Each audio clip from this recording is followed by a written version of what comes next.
So today we are going to solve Codeforces round 900 division 3 first problem, which is how much does Daytona cost?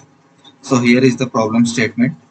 We define an integer to be the most common on a subsegment if its number of occurrences on that subsegment is larger than the number of occurrences of any other integer in that subsegment. A subsegment of an array is a consecutive segment of elements in the array A. So first of all, just understand that what the subsegment is. So basically the subsegment is the segment of an array whose size is less than or equal to the size of the array. Okay, so in an array of size n, the size of subsegment can be 1, 2, 3, 4 up to n, but the size of the subsegment cannot be 0. Okay, unlike set, like in sets, the subsets, the null set is defined which has size 0, but in subsegment its size cannot be 0. Okay, the minimum subsegment size is 1. Okay, so it is pretty obvious that if we will define or if we will create subsegments of size 1 of an array, then each element in its subsegment has occurrence 1, which is largest in its subsegment. Understood now?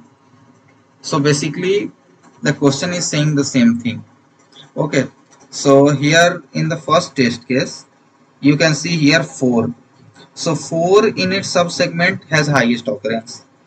Okay, because subsegment can have size 1. Okay now, but the elements should be present in that array. If the elements should not be present in that array, then its occurrence is 0. Understood now? In any subsegment. So this is the basic logic behind this, that if the element k, this element k is present in that array, then answer is yes, and if it is not present in that array, then its answer is no. Understood? So let's check out the code.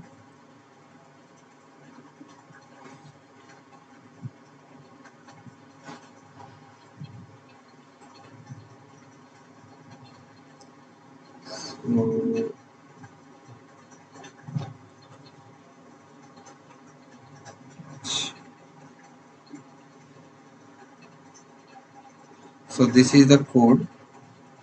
So in the first n variable is for size of the array, and k is the element which we have to find. So I have taken n number of elements. Okay, and if our x is equal to k, then flag is equal to 1. Okay, means this simply denotes that the element k is in the array. Okay, now we will check outside of for loop that if flag is equal to 0, means the element is not present in the array. So we will print no, otherwise we will print yes. So this is the basic code, and this is the basic logic behind this. I hope all of you understood this. If still you have not understood it, then you can comment down below.